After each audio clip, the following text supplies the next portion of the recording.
En esta mañana damos gloria a Dios porque estamos en semana de aniversario. Amén. 42 años proclamando el Evangelio aquí en Carolina. Y aunque quedan pocos de los hermanos que fueron las columnas originales de esta casa, en términos de los hermanos fundadores, sabemos que Dios sigue obrando. Porque la obra no pertenece a un hombre, ni pertenece a una mujer, ni pertenece a un grupo, pertenece a Cristo. Y Él dijo que las puertas del infierno no prevalecerían contra ella.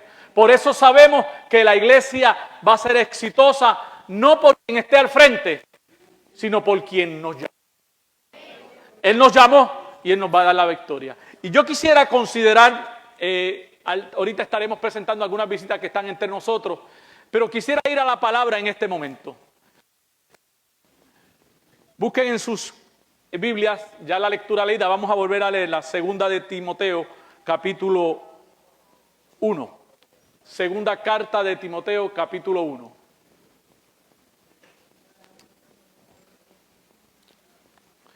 Vamos a leer los versículos del 3 al 7. ¿Lo tiene? ¿Puede ponerse de pie un momentito? Después estará 4 horas sentado. Amén, dijo un hermano. Doy gracias a Dios, al cual sirvo ¿desde cuándo? Desde mis mayores, con limpia conciencia, de que sin cesar me acuerdo de ti en mis oraciones, noche y día, deseando verte al acordarme de tus lágrimas para llenarme de gozo, trayendo a la memoria la fe no fingida que hay, ¿dónde? En ti, la cual primero habitó en tu abuela Loida, en tu madre Eunice, y estoy seguro que en ti también. Por lo cual te aconsejo que avives el fuego del don de Dios que está en ti por la imposición de mis manos, porque no nos ha dado Dios espíritu de cobardía, sino de poder, de amor y de dominio propio. Padre, en esta mañana te bendecimos, Señor. Gracias. Gracias por tu palabra. Tu palabra es viva, eficaz, cortante como espada de 2 filos. Por eso esta mañana te pedimos que esa espada penetre en nuestros corazones. Que corte, que sane, que reconstruya, que redarguya, que salve. Necesitamos que tu Espíritu Santo ministre a nuestras vidas, Señor. Sopla con poder durante la administración de la palabra.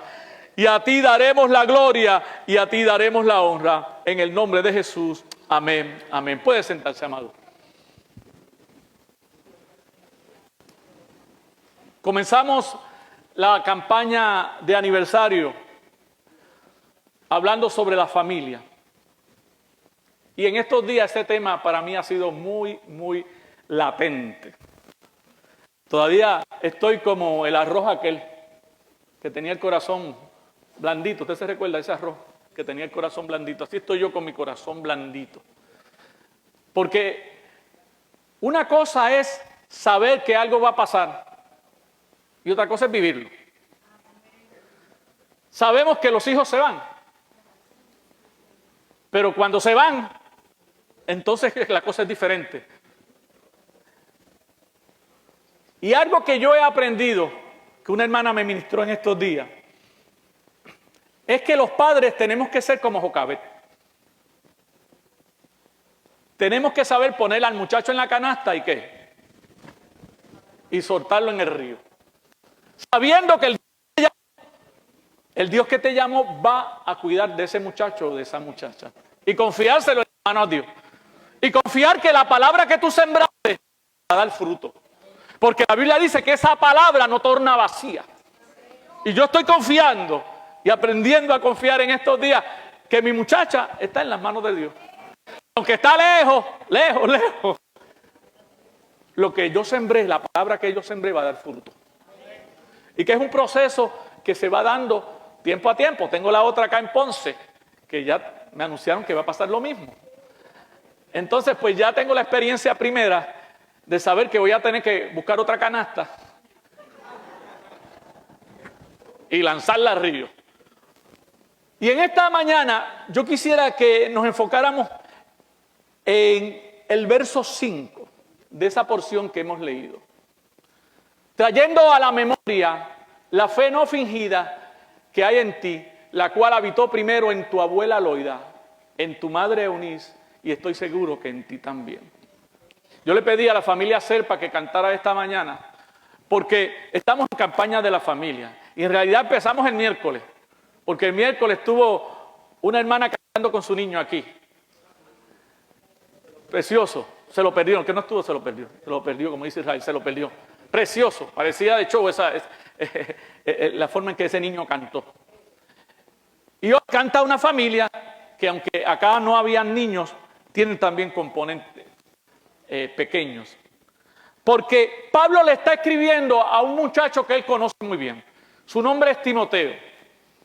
Timoteo, Pablo lo conoció en Listra. En sus viajes misioneros, él va, predica en Listra y allí se convierte este muchacho que se llama Timoteo.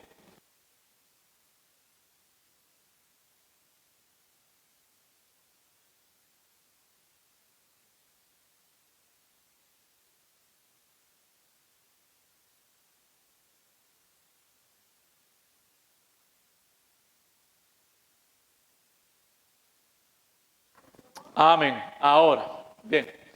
Tenía una particularidad. Timoteo era una mezcla. Timoteo no era totalmente judío, ni era totalmente gentil. Timoteo venía de una madre judía y de un padre griego. Y usted dirá, pues eso aquí no hay ningún problema. Aquí nosotros, los boricuas, somos así. Usted sabe que en una familia tenemos gente que parecen gringos. Y tenemos nuestros parientes que parecen de África. Y no hay ningún problema. Nosotros somos boricuas. Pero para la sociedad de aquella época, una mujer judía que se casara con un hombre griego traería conflictos. Porque ¿cómo se iba a criar ese muchacho? Lo que sí sabemos.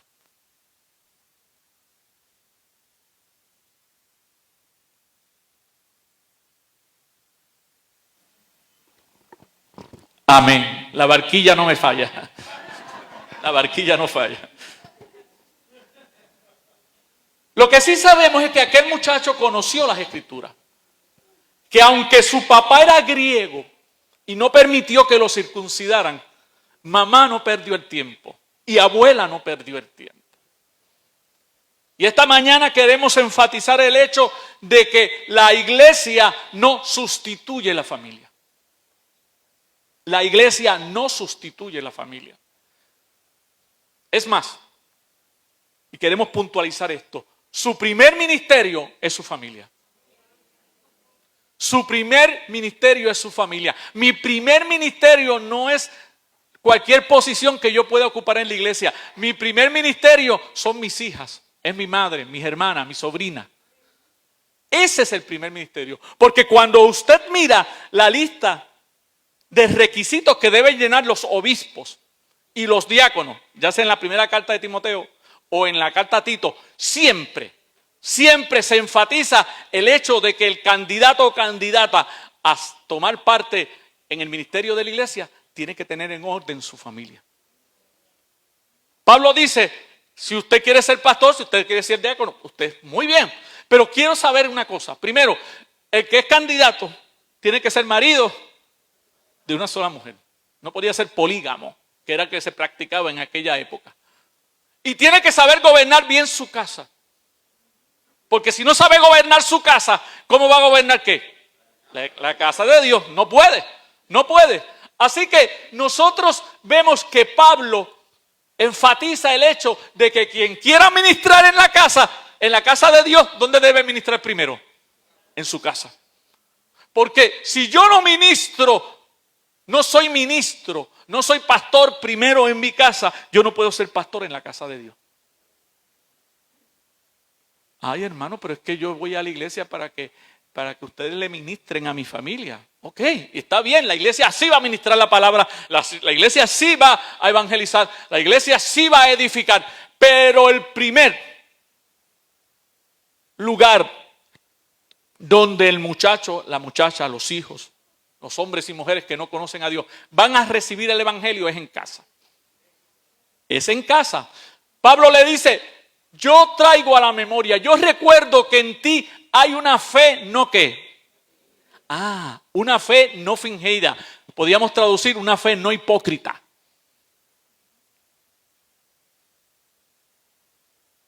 Esa fe tú la heredaste de tu abuela, de tu mamá. Y yo sé que está en ti también. Y qué bueno es saber que hay 3 generaciones en ese texto que han recibido la palabra y la han podido transmitir a la próxima generación. Amigo que estás viendo y hermanos que están acá, el mayor legado que usted le puede dejar a sus hijos no es una cuenta bancaria, no es una casa, es más, no es la educación que usted le está dando en términos académicos.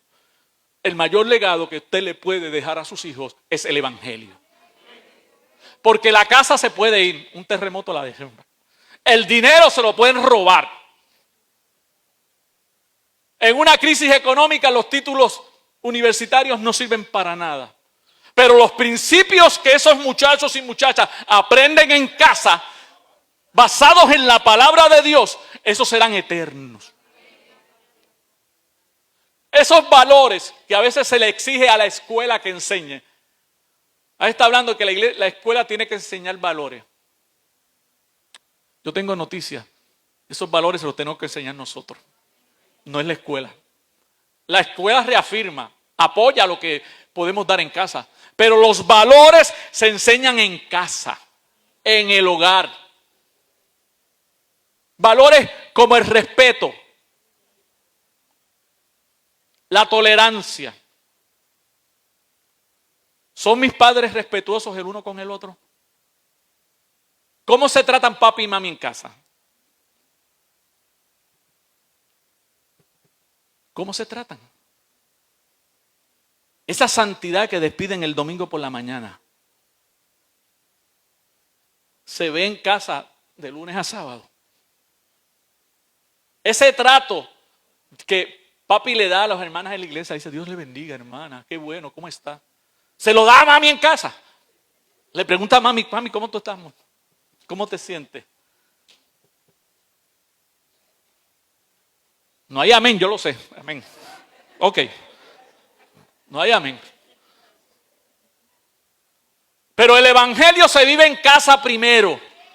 El evangelio se vive en casa primero. Y esos valores que usted quiere que la escuela le dé, se los tiene que dar usted. Se los tengo que dar yo. Le estamos exigiendo a la escuela, a la universidad, que haga el trabajo que nos corresponde a nosotros como creyentes. Y es ministrar esos valores.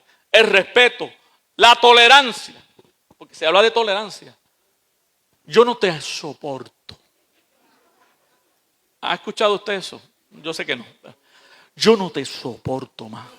Es que yo no te soporto. Muchacho está escuchando, ellos están escuchando.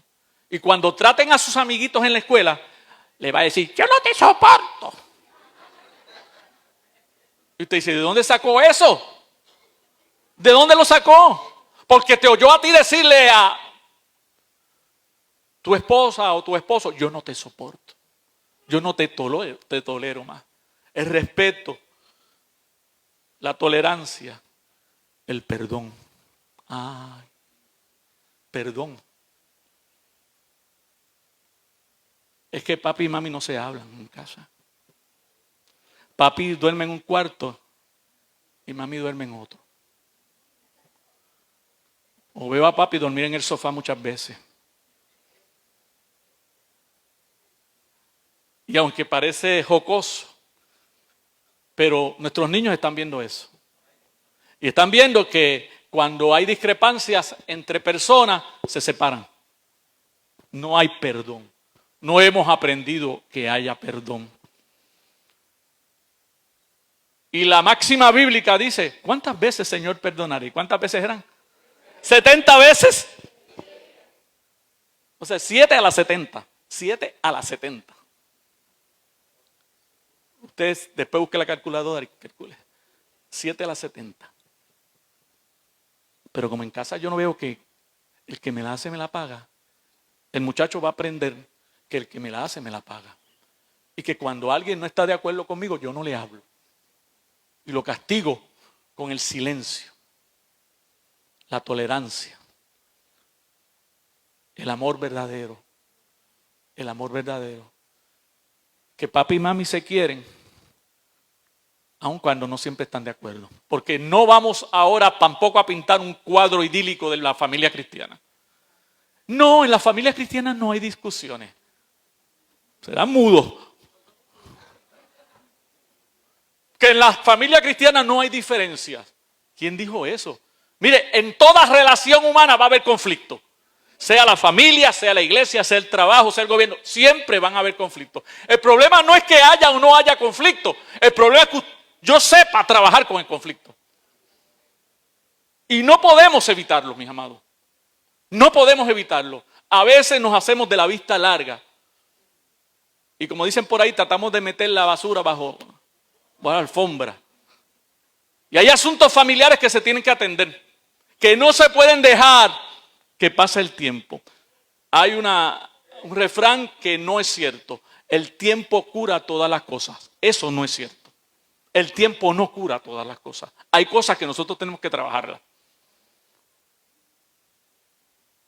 Hay un pasaje de la Biblia, y perdón, me voy a desviar un poco, pero hay un pasaje de la Biblia que a mí siempre me ha llamado la atención, porque es un conflicto familiar que no se tocó. La Biblia dice que David, uno de los hijos de David, se enamoró de una de sus hermanas. En el segundo libro de Samuel usted lo puede ver. Aquel muchacho, Amón, se enamoró de su hermana. Y no vamos a entrar en detalles acá hoy. Al fin y a la postre le hizo una trampa a la muchacha y la violó. El hermano violó a su hermana. Triste. Después la echó. Después la tiró afuera. El hermano de la muchacha, el otro hermano, Absalón, y todo el mundo en el palacio supo lo que pasó. David lo supo y se enojó. ¿Pero qué hizo David? Nada. David no hizo nada. No hizo nada. Y hay veces que suceden cosas en la familia que nosotros decimos, es mejor no hablar de eso. Cállate, no digas nada. Eso con el tiempo se olvida. Y la herida está ¿dónde? En el corazón. La herida está en el corazón. Y yo quiero decirte que guardar silencio no es la solución. Decir que eso no ocurrió no es la solución. Que eso pasa entre familias no es la solución. Precisamente porque si pasa entre familias es más grave. Y quizá usted no ha vivido una situación tan grave como esta de un hermano que viola a la hermana. Pero se dan otras situaciones muy particulares y nosotros decimos, no hablemos de eso. Déjalo que pase. Y no confrontamos el pecado en casa. Nos quedamos callados para evitar que se extienda, que todo el mundo sepa, que otra gente pueda murmurar. Y preferimos ¿qué? Callar e ignorar que nada pasó. Y eso hizo David. Resumiendo, ¿cuál fue parte del proceso? Absalón mató a su hermano Amón en venganza por lo que le hizo a su hermana. Porque David, en su debido momento, no intervino. Y usted dice, ¿eso está en la Biblia? Eso está en la Biblia. La gente dice, ay, la Biblia es aburrida. La Biblia no es aburrida. Esas situaciones de familia que a veces usted cree que usted es el único o la única que la está viviendo, créame, ya millones de personas han vivido. Y algunas de ellas están en la palabra de Dios. En este caso que estamos hablando de la familia de David, fue un total desastre. David como padre no fue bueno. Porque lo ignoró.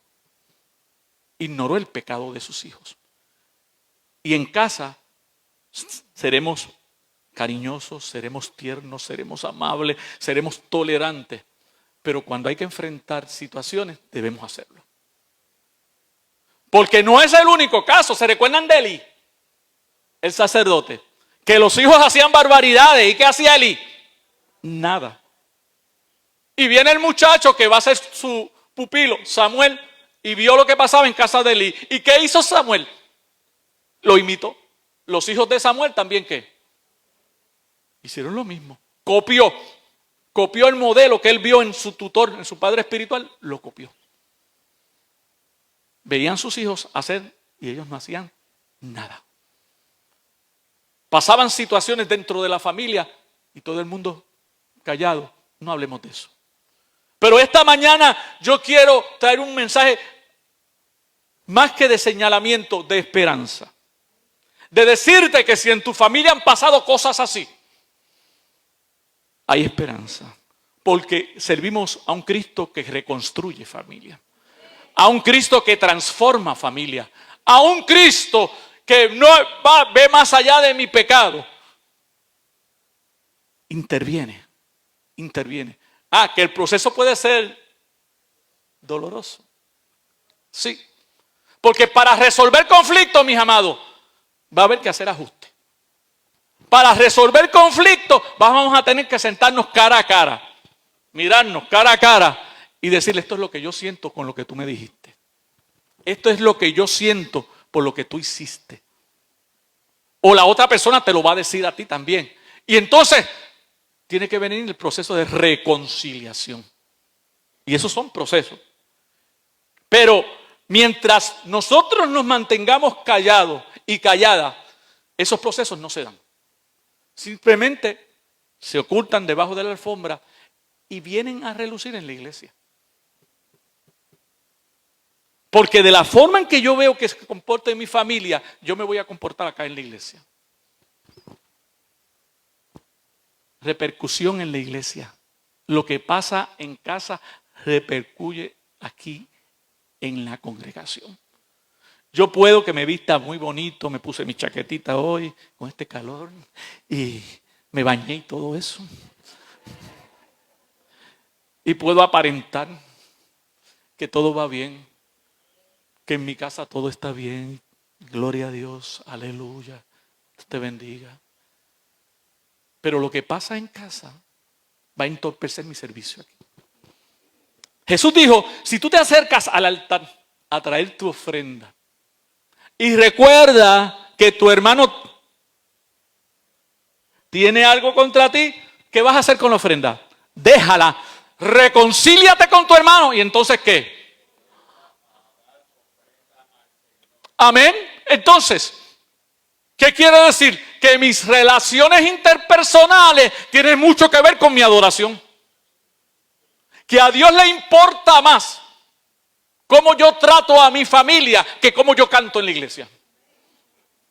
A Dios le importa más cuán afectivo,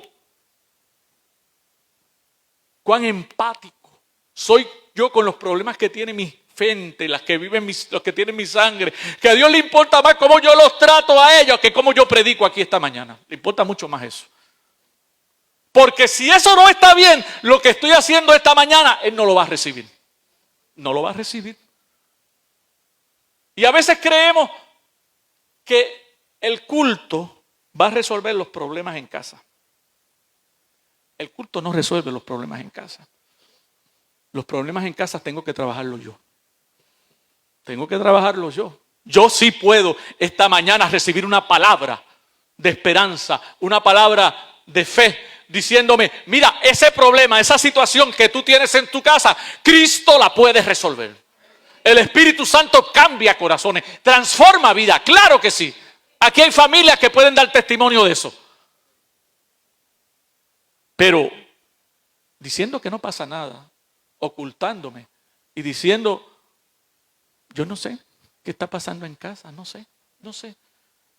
No vamos a seguir adelante. Mis amados, trayendo a la memoria la fe no fingida que hay en ti, la cual habitó primero en tu abuela Loida, en tu madre Eunice y estoy seguro que en ti también. El evangelio es para ser transmitido a próximas generaciones. Generaciones, y estoy usando la palabra generaciones, familias, hijos.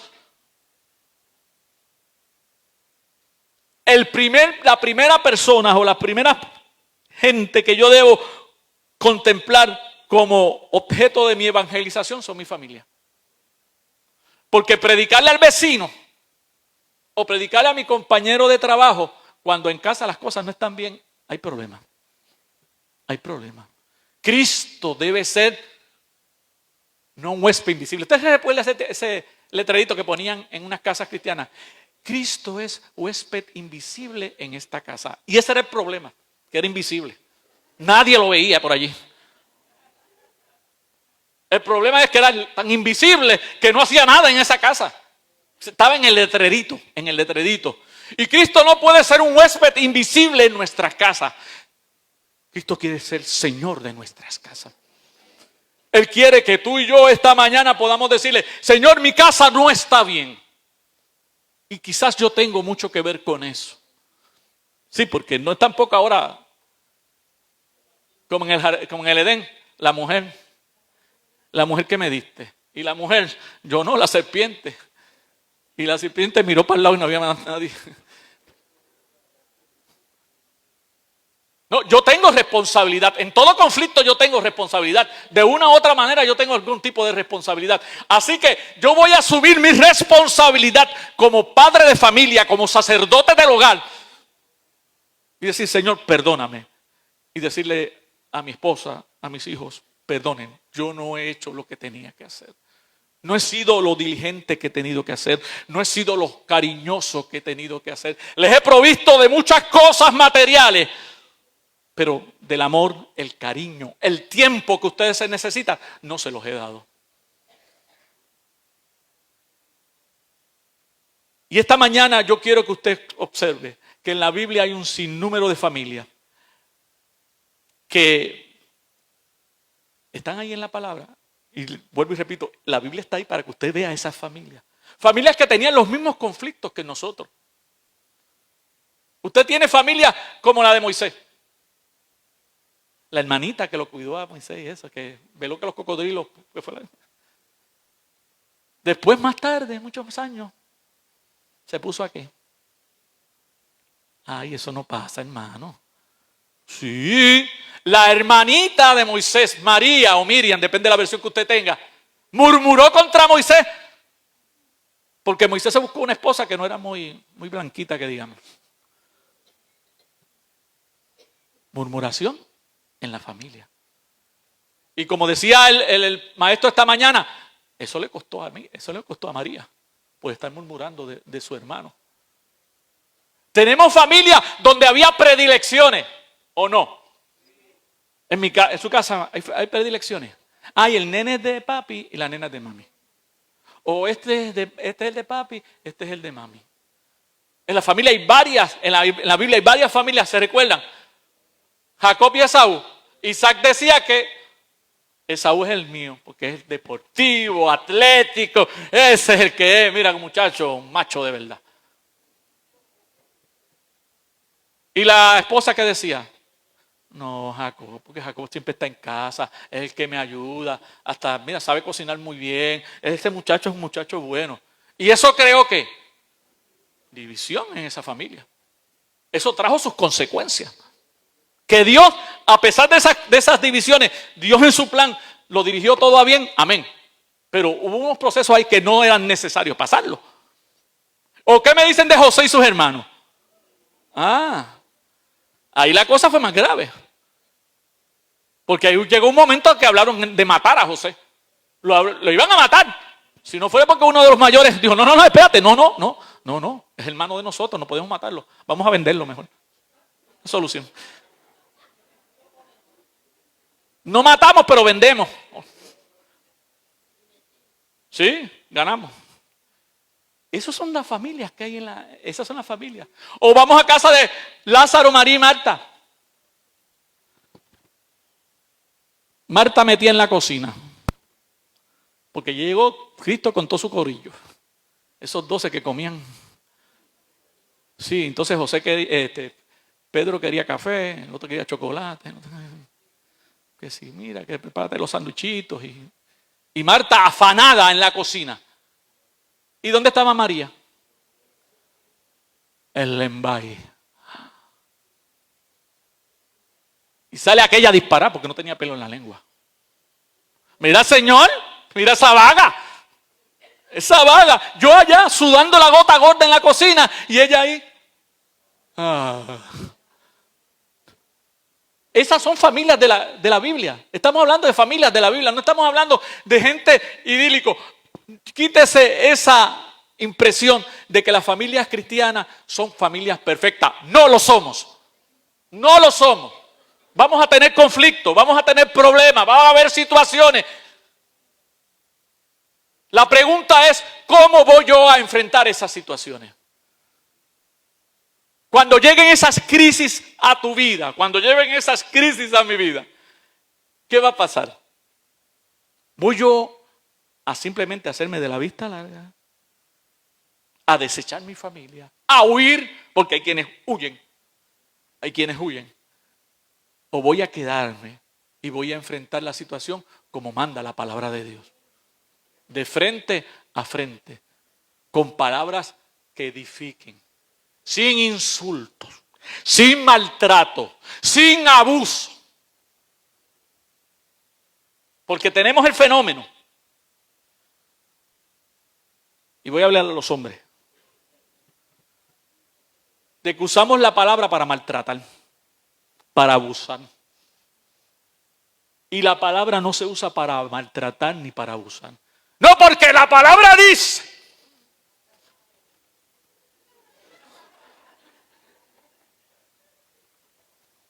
Que yo soy el hombre, la cabeza. Y la palabra dice que él es el hombre y que es la cabeza. Y que tú te tienes que someter.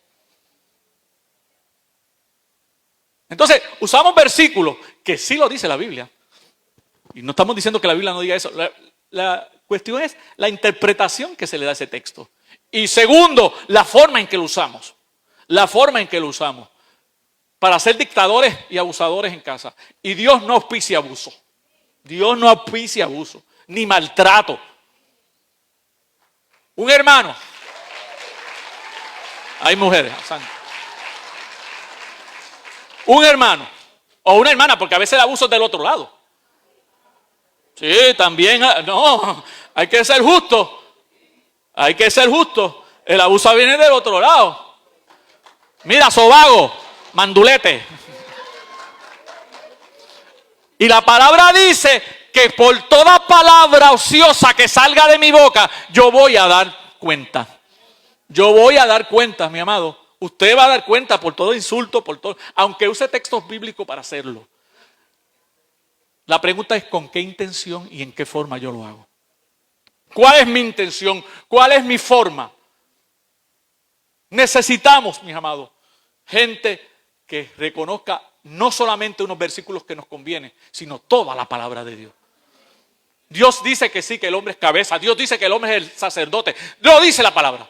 Pero también dice que el hombre debe tratar a la mujer como vaso frágil, como coheredera juntamente contigo. Que la trates como te tratas a tu propio cuerpo. Como Cristo trata a la iglesia. Así tienes que tratarla.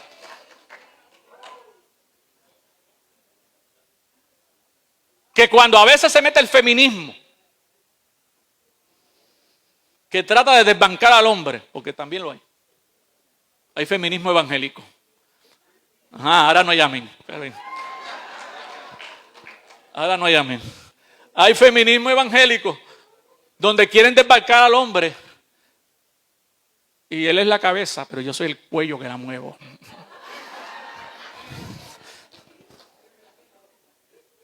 Mire, mi amado, tiene que haber balance. Tiene que haber balance. No podemos tomar versículos de la Biblia cuando nos conviene y sacarlos de ahí y usarlos para simplemente imponernos. Cuando se hacen las cosas con amor, aunque la palabra sea dura, porque a veces hay que dar palabra dura.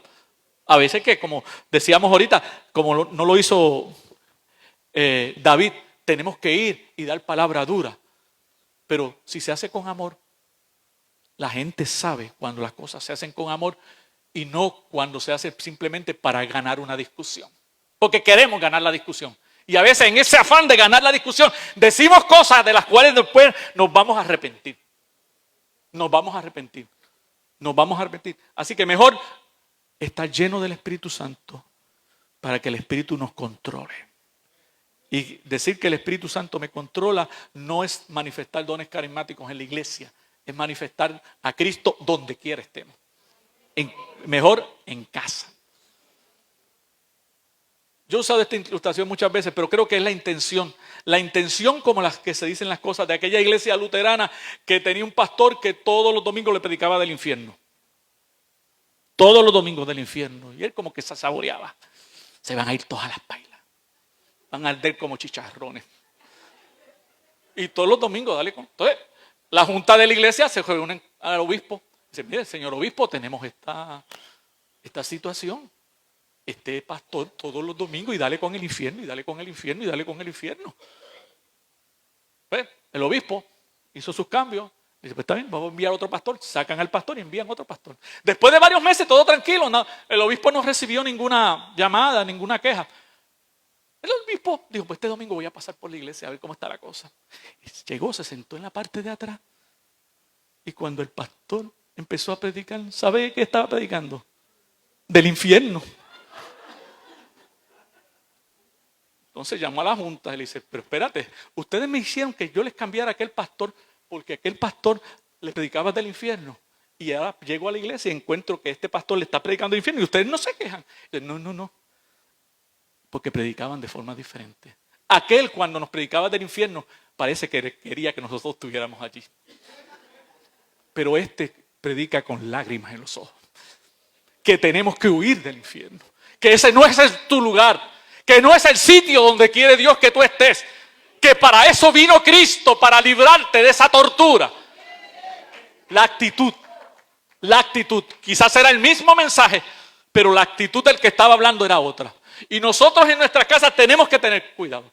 Porque a veces queremos ser tan rectos que nuestros muchachos resisten la actitud con la que hablamos. Y debe tener ternura, amor. Fuerte, sí. Esto dice la palabra. Y la palabra no tiene cambio. No me vengas con que estamos en el siglo XXI. La palabra es la palabra. Siempre va a ser la palabra. Pero te la voy a dar con amor. Mi amado, se me ha ido el tiempo. Había más familias que tenías ahí en la lista. Pero yo quiero decirle que si Cristo no se ve en mi casa, Cristo no se va a ver en mi iglesia. Si los valores del reino que yo aprendo no los vivo con mi gente primero, no va a tener ningún efecto aquí en la iglesia. El testimonio de la iglesia está construido en gran parte del testimonio de sus familias. Si mis vecinos, si mis compañeros de trabajo no ven en mi familia algo diferente, que sea que el domingo voy a la iglesia, no, algo más que eso. Mucho más que asistir a un culto. Que él vea cómo se tratan.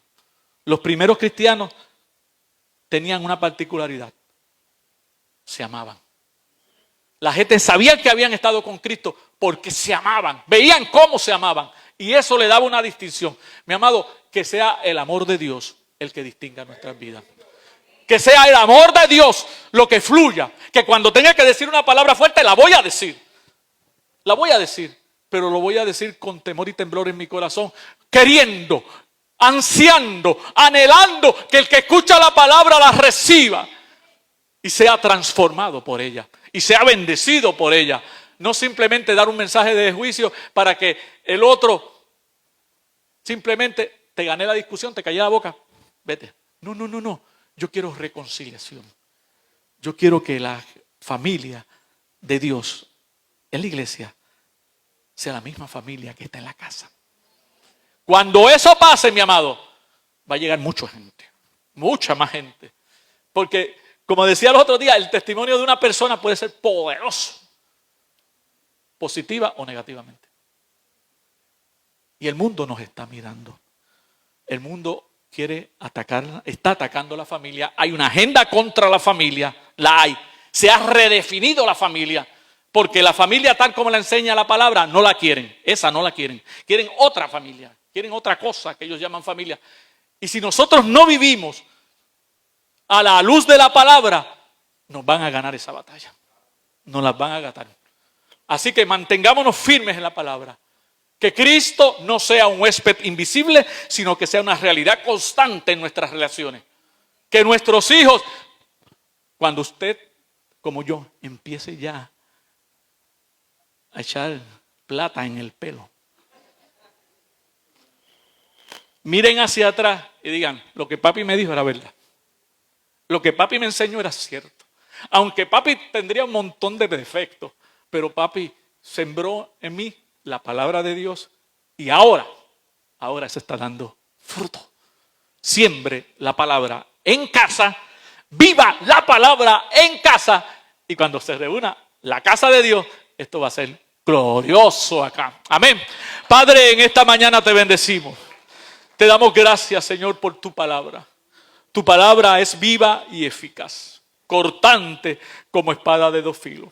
En esta mañana aquí hay varias familias, muchas familias. Tenemos la bendición de tener familias que por 3 y 4 generaciones te han servido. Y te damos gracias a Dios por ello. Tenemos familias que apenas comienzan a conocerte. Tenemos algunos que están por constituir su propia familia. Señor, obra en cada uno de esas. En las que ya tienen muchos años, en las que comienzan y en aquellas que están por comenzar. Tus hijos y nuestras hijas están en tus manos, Señor. Que nosotros seamos testimonios reales de tu palabra.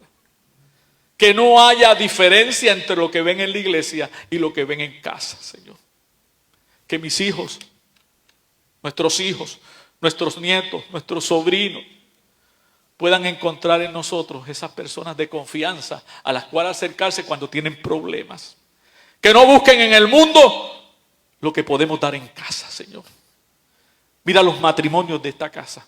Tú los conoces, cada uno. En algunos de ellos puede haber conflicto, en algunos de ellos puede haber crisis. Pero yo te pido, Señor, que tú los bendigas. Que traigas reconciliación, perdón, tolerancia, respeto, Señor. Para que puedan ser testimonio al mundo de lo que es una familia que conoce verdaderamente a Cristo. La iglesia continúa con sus ojos cerrados. Y yo hago un llamado. ¿Hay alguien esta mañana que por diferentes razones, no importa cuáles sean, en este momento, solo quiero saber si usted no le ha entregado su vida a Cristo? Si precisamente por no tener a Cristo en su vida familiar no ha sido la que usted hubiese esperado, o quizás la que recibió de sus padres que tampoco conocían a Cristo. Este es un buen momento para acercarse a Cristo. Si usted quiere entregarle la totalidad de lo que usted es, su presente, su pasado y su futuro en las manos de Cristo, esta es una buena mañana. ¿Hay alguien que quiere recibir a Cristo independientemente de su situación? Levante su mano. Simplemente vamos a orar por usted. Qué bendición el que haya podido estar en sintonía con este servicio. Espero que te haya servido de mucha edificación. Siéntete en la libertad de hacer cualquier comentario o alguna petición de oración. Así que sigue disfrutando estos sermones. Dios te bendiga.